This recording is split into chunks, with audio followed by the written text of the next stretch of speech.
Boa noite. Vamos continuar a introdução geral à morfologia.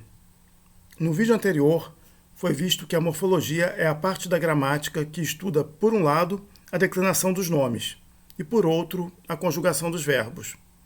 Vimos também, no vídeo anterior, de modo bem geral, em que consiste a conjugação dos nomes. Nome é um termo genérico que abarca tanto substantivos quanto adjetivos, artigos, pronomes e numerais. Vamos agora ver em que consiste a outra parte do estudo morfológico, a saber, a conjugação dos verbos. Vamos dividir essa introdução à noção de conjugação em 2 vídeos, neste e no próximo. Como no caso da declinação, também a noção de conjugação será vista neste vídeo, no próximo, mas de modo bem geral.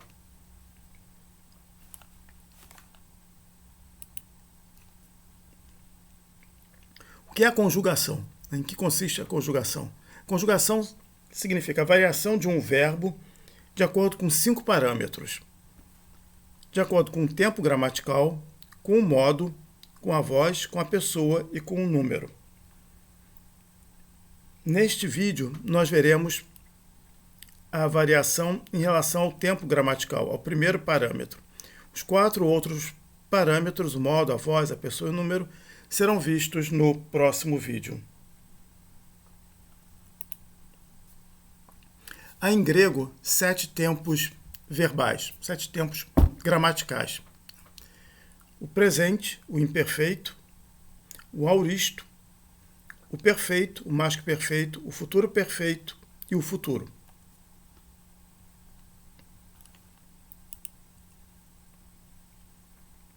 A primeira pergunta que nós nos fazemos é: que informação nos transmite o tempo gramatical?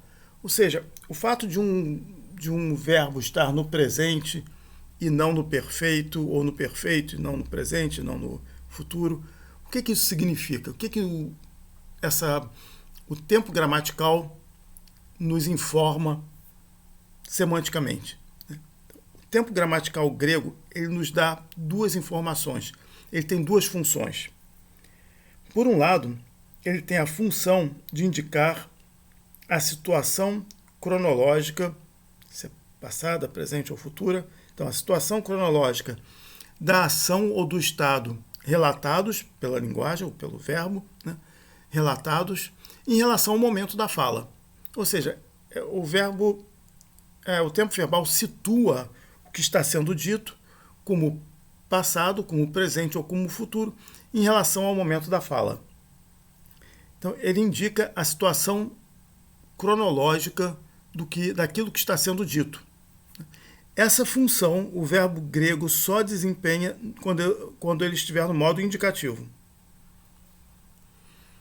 A outra função que o tempo verbal grego tem é de apresentar a ação ou bem como ocorrendo, como durando, ou bem como completa, como terminada, como concluída, ou bem, terceira possibilidade, ou bem como terminada, com ênfase nos efeitos, no resultado da ação. Então, essas 3 perspectivas, apresentar a ação como durando, apresentar a ação como concluída, ou apresentar a ação como terminada, como concluída, mas dando uma ênfase nos efeitos, é chamado de aspecto verbal. Essas 3 perspectivas são chamadas de aspectos verbais. Então, o tempo verbal grego, além de nos dar uma informação cronológica, ele nos apresenta também a ação ou o estado descritos sob uma dessas 3 perspectivas, sob um desses 3 aspectos, ou como durando, ou como concluído sendo o resultado relevante.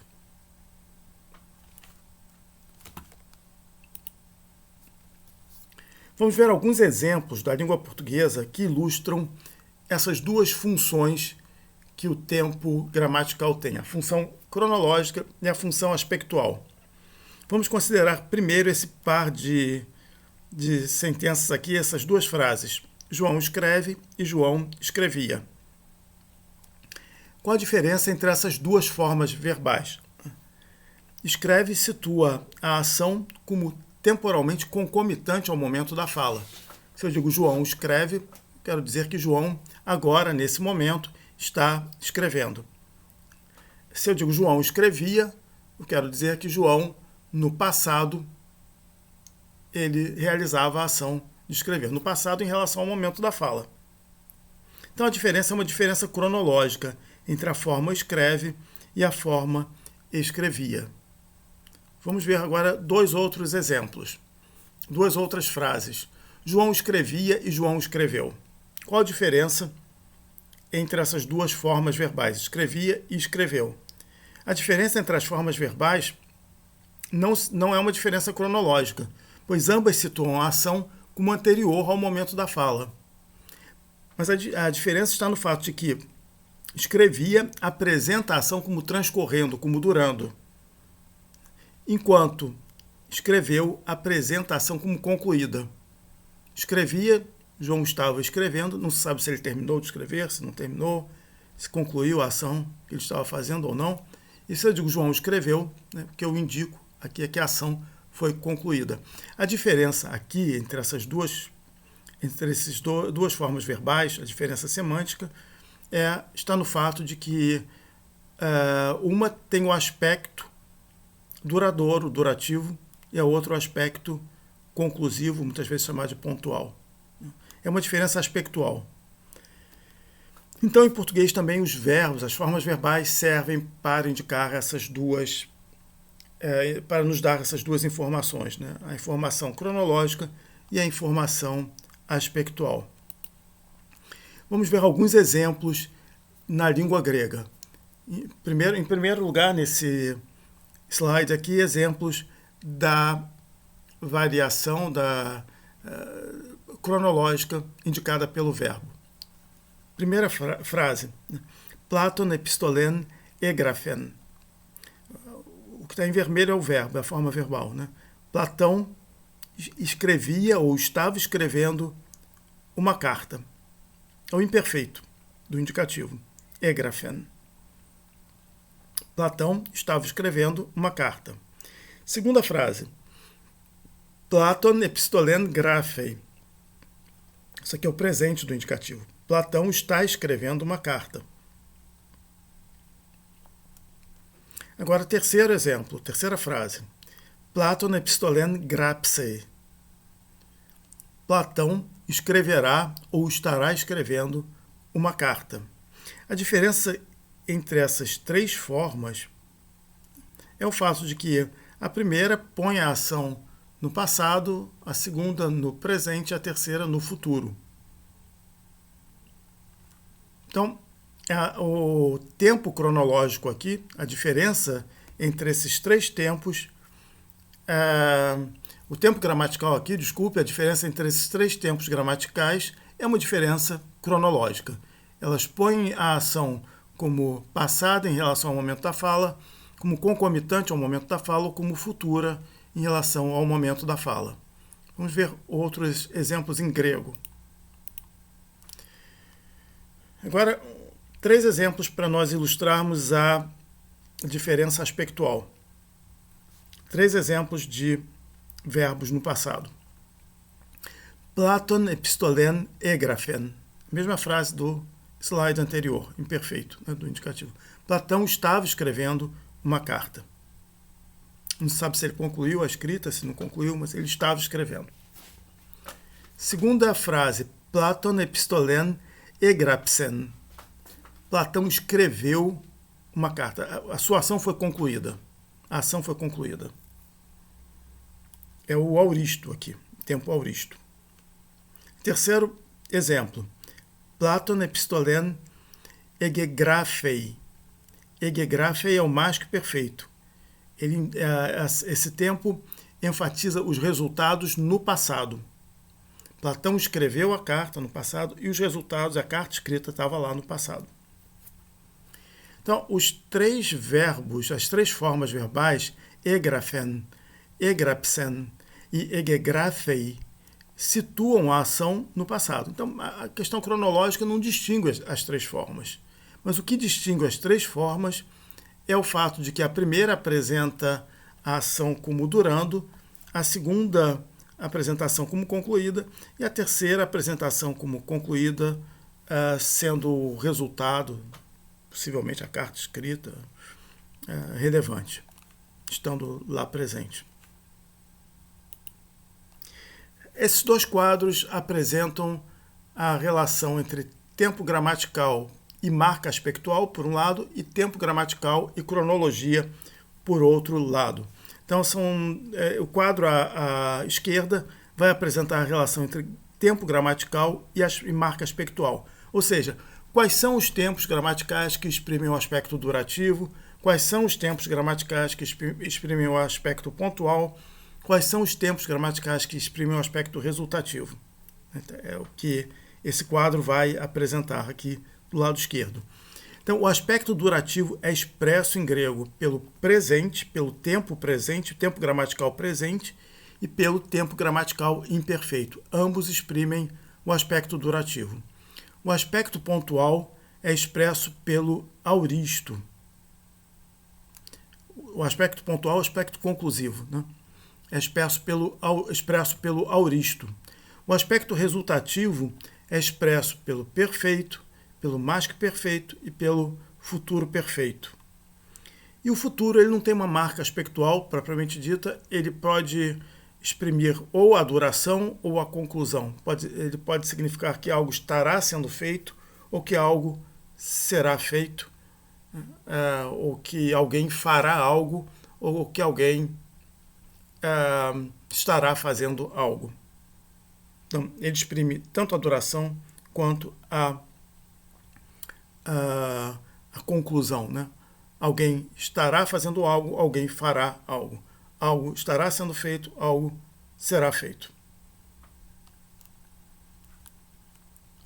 Bom, agora a relação do lado esquerdo aqui da tela, a relação entre o tempo gramatical grego e a cronologia. Essa relação aqui só vale para o modo indicativo.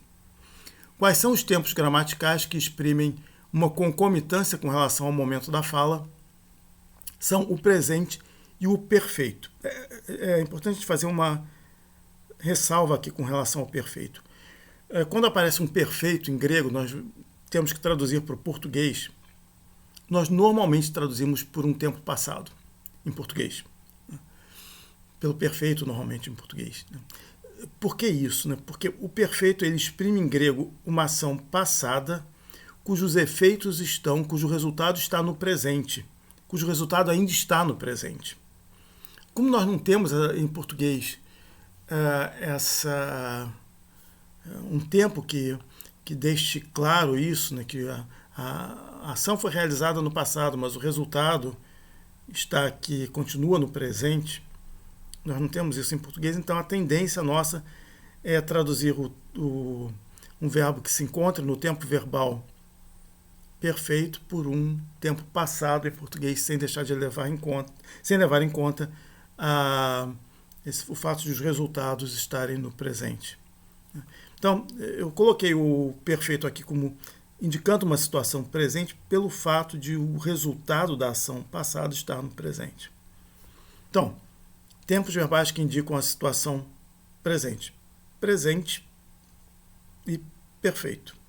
Tempos verbais que indicam uma situação passada. Auristo, imperfeito e mais que perfeito. Mais que perfeito indica um resultado no passado. Imperfeito indica uma duração no passado e auristo indica uma conclusão no passado. Situação futura. O futuro, que não tem marca aspectual própria, o futuro indica que algo estará sendo feito, alguém estará fazendo algo, ou alguém fará algo, pode ser durativo ou pontual. E o futuro perfeito indica que é um resultado no futuro. Então, aqui nós temos a relação do lado esquerdo, a relação entre tempo gramatical e aspecto, do lado direito, a relação entre tempo gramatical e cronologia, lembrando que essa relação entre tempo gramatical e cronologia só vale para o modo indicativo.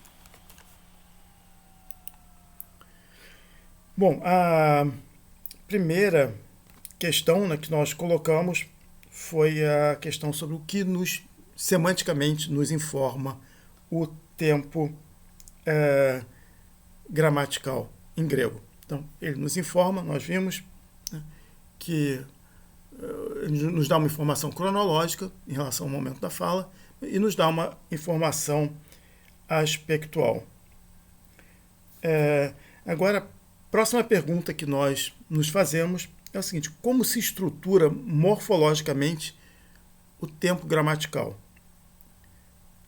Ou seja, que estrutura gramatical é responsável por indicar essa noção de tempo gramatical? Que estrutura morfológica é responsável por isso? Então, as formas gregas, isso em geral, são compostas por dois elementos: por um tema verbal e uma terminação. Vamos ver um exemplo. O verbo, essa forma verbal aqui, lambanomen. Lambanomen. O verbo lambanen significa tomar, apreender, até intelectualmente também, né? E essa forma verbal tem duas partes. Uma vai até o ômicron aqui, lambano, que eu não botei um ômicron aqui, botei uma vogal temática, mas enfim, como se fosse o O. Né? Porque a vogal temática ela pode ser o ômicron ou o epsilon. Por isso eu botei um VT aqui para indicar a vogal temática. Então, a primeira parte vai até o ômicron, lambano, e é o tema verbal. A segunda parte, o men, é a terminação. Então, isso nós podemos fazer com qualquer forma grega. No caso, essa forma aqui está no modo indicativo. Se eu passo para o modo subjuntivo ou optativo, eu posso fazer a mesma coisa, só que aqui no meio, no caso do subjuntivo, eu vou ter uma vogal temática alongada, e no caso do optativo eu vou ter a introdução de um iota ou de um iota eta, i ou ie. Mas a estrutura é a mesma. Mesmo no caso do imperativo, que tem terminações próprias, nós temos essa mesma estrutura. Um verbo grego tem um tema verbal e uma terminação. Vamos considerar dois exemplos. Cada exemplo com um par de formas verbais. Primeiro exemplo. Vamos considerar as formas elambanon. Elambanon é a primeira pessoa do singular do imperfeito do indicativo ativo. Nessa forma aqui nós temos como tema lamban, com vogal temática, lambano, por exemplo. E a terminação é o nu. Esse nu aqui final é a terminação.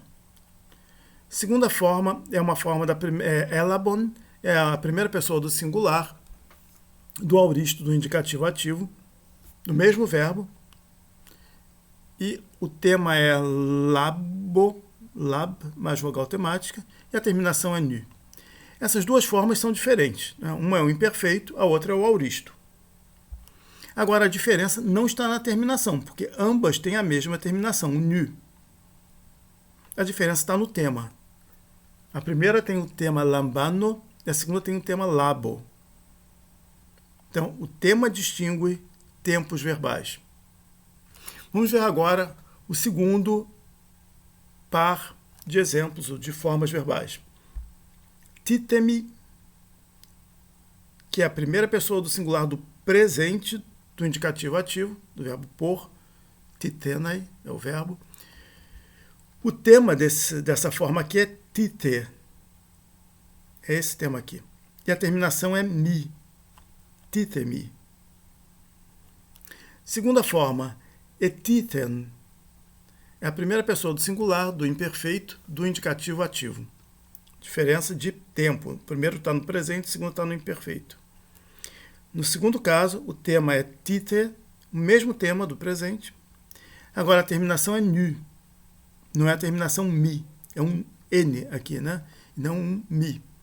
Então, onde está a diferença entre essas duas formas? Está na terminação. Então, para se identificar um tempo verbal, é importante tanto o tema quanto a terminação. O tema distingue temas diferentes, distinguem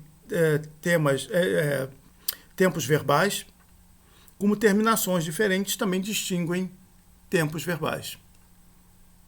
No caso, o mi é uma terminação primeira, o nu é uma terminação segunda.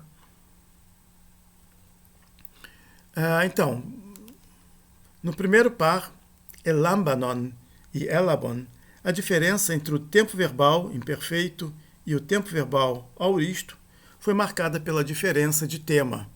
O tema do imperfeito é diferente do tema do auristo. No segundo par, titemi e titen, a diferença entre o tempo verbal presente e o tempo verbal imperfeito foi marcada pela diferença de terminação. A terminação do presente é diferente da terminação do imperfeito. Então, ambos os elementos que compõem a estrutura do verbo grego são relevantes para a determinação do tempo verbal ou do tempo gramatical. Então, portanto, é a conclusão, a determinação do tempo verbal ou gramatical dá-se pelo tema verbal e pela terminação, por ambas os elementos.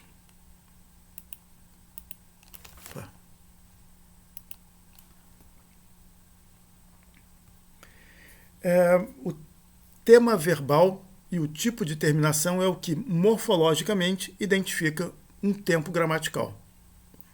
Nós vimos isso no slide anterior. Os dois elementos são relevantes. Então, a resposta à pergunta sobre o que morfologicamente caracteriza o tempo verbal é o tema e a terminação determinam o tempo verbal. Um tempo verbal ele é determinado, é caracterizado pelo tema e pela terminação. Então, um mesmo verbo, quando se varia o tema em um mesmo verbo, varia-se também o tempo gramatical. O mesmo acontece quando se varia a terminação de um verbo, de um mesmo verbo. Pode-se variar também o tipo de terminação, para ser mais preciso. Né? Quando eu passo das terminações primeiras para as terminações segundas, ou ao contrário, quando eu vario o tipo de terminação, eu também posso variar o tempo verbal ou o tempo gramatical. Bom, há para cada verbo grego 6 temas verbais. Estou considerando 6, porque eu estou considerando o tema do futuro passivo como sendo o mesmo do auristo passivo e do futuro perfeito como sendo o mesmo do perfeito, do futuro perfeito passivo como sendo o mesmo do perfeito médio passivo. Enfim, eu estou considerando 6 temas. Mais tarde a gente vai compreender melhor isso aqui, essa observação. Então, para cada verbo grego eu tenho 6 temas verbais e 2 grupos de terminações. Esses grupos de terminações são 2 conjuntos de terminações. Né? Umas são chamadas de primeiras, outras são chamadas de segundas. Então, eu tenho que saber para cada verbo quais são os 6 temas que esse verbo tem para poder conjugá-lo. E eu tenho que saber em cada tempo verbal qual é o conjunto de terminações que eu acrescento. São as terminações primeiras ou segundas. Agora, algumas observações gerais aqui.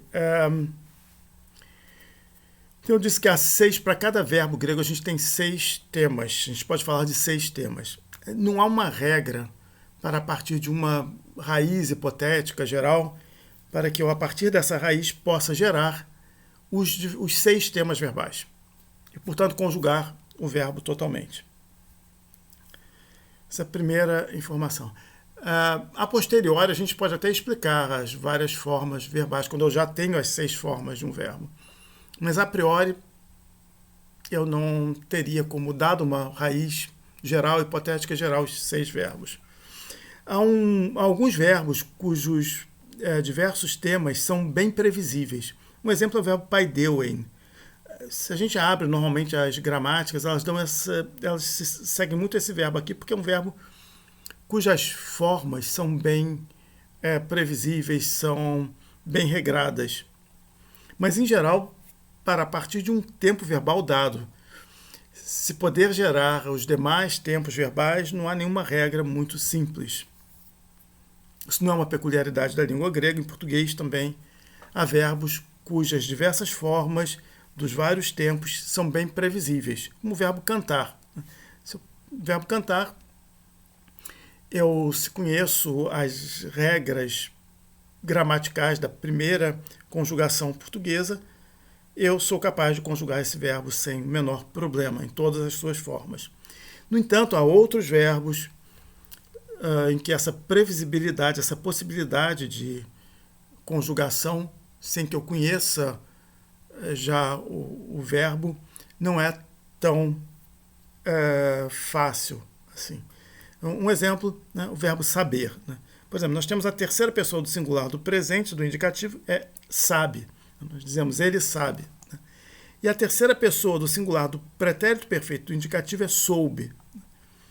Então, essa variação de sabe para soube não é algo que eu possa de antemão prever com relação a esse verbo. É claro que, a posteriori, sabendo que o perfeito soube, tem essa apofonia aqui, de a para ou, né? Eu posso explicar por que é isso. Mas, a priori, a posteriori eu consigo explicar. A priori, olhando simplesmente para o verbo saber, eu não vou, se eu não fosse um falante do português, eu não saberia que haveria essa apofonia aqui. Então, o mesmo acontece com essas várias formas do grego.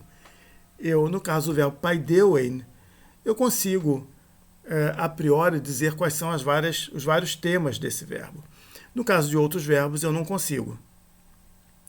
Então, por isso que eu digo, é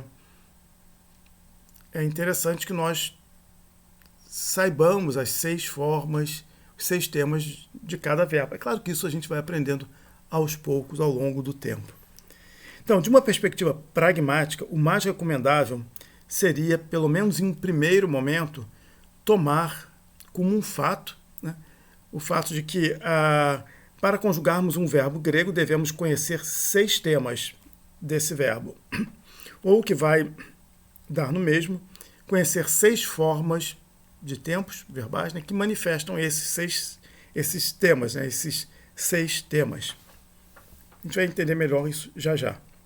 Os bons dicionários apresentam, na entrada de cada verbo, as 6 formas relevantes para a conjugação de todo o verbo. A gente vai retomar isso aqui, essa observação.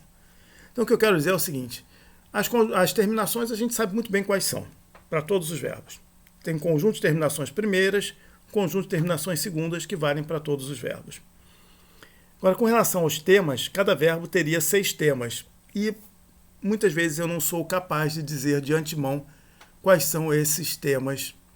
Como em português, no caso do verbo saber, eu não sou capaz de antemão, dizer que o perfeito soube e não, sei lá, sabeu ou algo do gênero.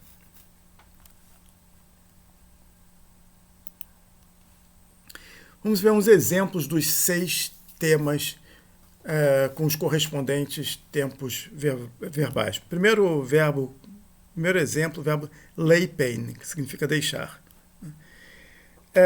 Eu tenho aqui a estrutura dos 6 temas. É claro que é uma estrutura abstrata. Tema como raiz são estruturas abstratas que não ocorrem no uso do próprio verbo, né? Mas são estruturas abstratas que são reconhecidas nas várias formas, no caso aqui dos verbos, né?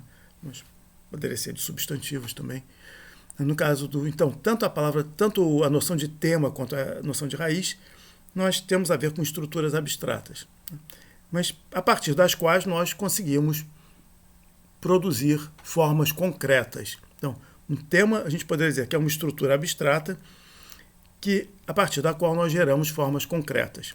O dicionário não nos dá esse conjunto de 6 temas para o verbo, mas ele nos dá um conjunto de 6 formas que manifestam esses temas.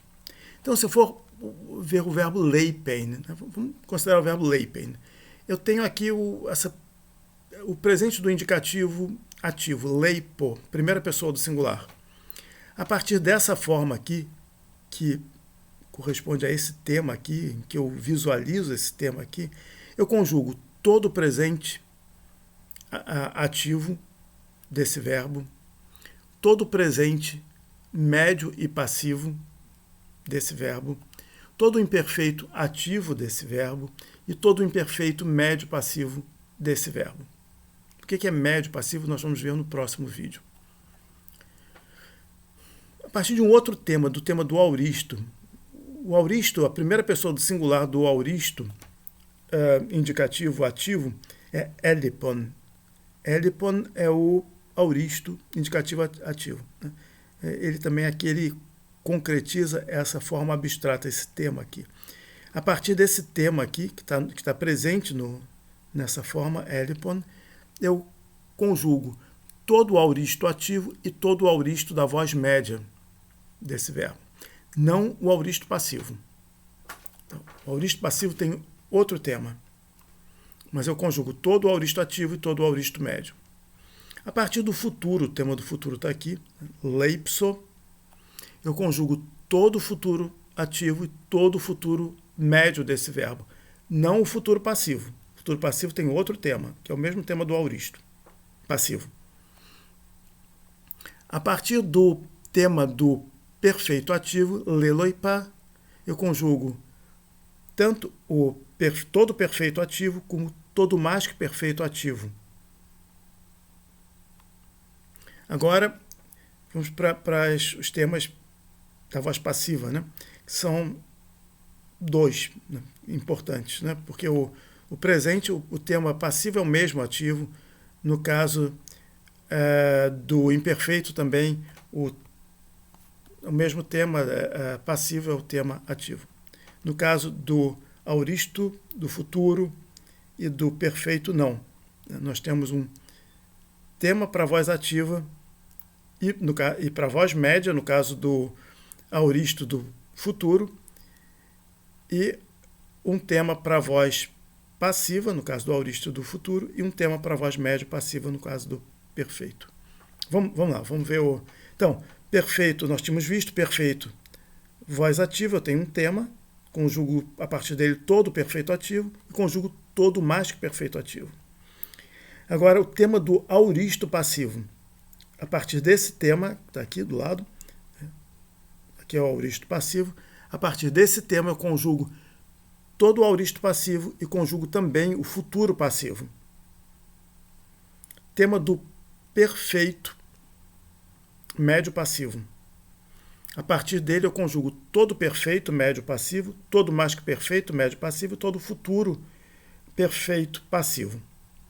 Eu não estava lendo os termos, o auristo passivo é eleiften, né? A partir do tema presente nessa forma aqui eu conjugo todo o auristo passivo e todo o futuro passivo. E o tema do perfeito médio passivo, leleimai, a partir do tema presente nessa forma aqui, eu conjugo todo o perfeito médio passivo, todo mais que perfeito médio passivo, todo futuro perfeito passivo. Vou ver um exemplo com outro verbo. O verbo paideuen, que significa educar. A gente pode fazer a mesma estrutura de temas para o verbo paideuen, como eu fiz para o verbo leipen. O verbo paideuen é um verbo, como eu disse, previsível, né? Não nos causa muitos problemas na conjugação. Mas eu vou ter também, no caso desse verbo, um tema do presente, a partir do qual eu conjugo presente ativo, presente médio passivo, imperfeito ativo, imperfeito médio passivo. Esse paideuo é o presente ativo. A partir desse tema eu conjugo, a partir do tema presente nessa forma aqui, eu conjugo todo presente e todo imperfeito. Esse verbo também tem um auristo, né, com todos os verbos, um auristo ativo, um tema do auristo ativo, epaideusan, pelo qual eu conjugo todo o auristo ativo e todo o auristo médio. Futuro ativo, epaidelso. Desculpa. Futuro ativo, paidelso, né? A partir do futuro ativo, eu conjugo todo futuro ativo e todo futuro médio. Perfeito. Pepaidelka, a partir do perfeito ativo, eu conjugo todo perfeito ativo e todo mais que perfeito ativo. Aoristo passivo. Epaideuthen, eu conjugo todo aoristo passivo e todo futuro passivo. Enfim, perfeito médio passivo, tema do perfeito médio passivo. Pepaidelmai, por esse tema eu conjugo todo perfeito médio passivo, todo mais que perfeito médio passivo, todo futuro perfeito passivo.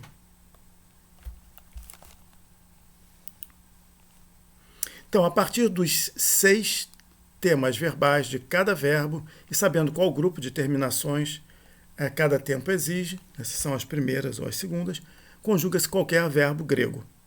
Os bons dicionários, como eu já disse, apresentam na entrada de cada verbo as 6 formas listadas na terceira coluna.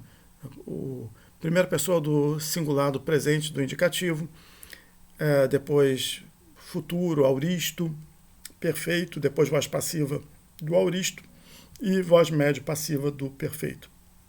Então, os bons dicionários apresentam na entrada de cada verbo as 6 formas listadas na terceira coluna das 2 tabelas anteriores, pois a partir dessas 6 formas identificam-se os 6 temas que permitem conjugar totalmente os verbos. Então, se eu for abrir o dicionário, um bom dicionário, procurar o verbo leipo, vou encontrar essa forma aqui, e depois eu vou encontrar, entre parênteses, o futuro, leipso, o auristo, elipon, o perfeito, leloipa, depois as formas passivas do auristo, eleipten, depois do perfeito, médio passivo, leleimai.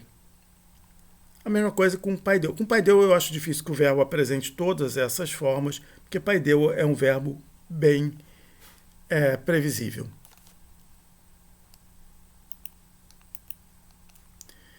Dicionários de outras línguas também costumam apresentar a variação de temas verbais, sobretudo se essa variação não é muito previsível. Não é muito previsível significa se o verbo é, como nós chamamos, de irregular. Por exemplo, em inglês nós temos begin, began, begun. As 3 formas aparecem nos dicionários, mas normalmente não aparece com work, worked, walked. Essa aqui não aparece normalmente porque isso aqui é previsível. Em alemão também nós temos klingen, klingen, klang, geklungen, also klingen, klang, geklungen. Os 3 temas estão aqui do verbo kling, klang e klung. Mas normalmente o verbo fragen, por exemplo, nós não vamos encontrar fragen, fragte, gefragt, porque esse verbo é previsível, ao contrário do klingen, que não é previsível. Nos dicionários de latim, nós encontramos também 4 formas na entrada de cada verbo. Aí vão ser 4. E isso acontece normalmente com todos os verbos. A primeira pessoa do singular do presente do indicativo, ativo, ou, se o verbo não é depoente. A primeira pessoa do singular do perfeito do indicativo, o supino e o infinitivo presente. Por exemplo, o verbo laudo, laudare, né? Laudo, laudaui, laudatum, laudare.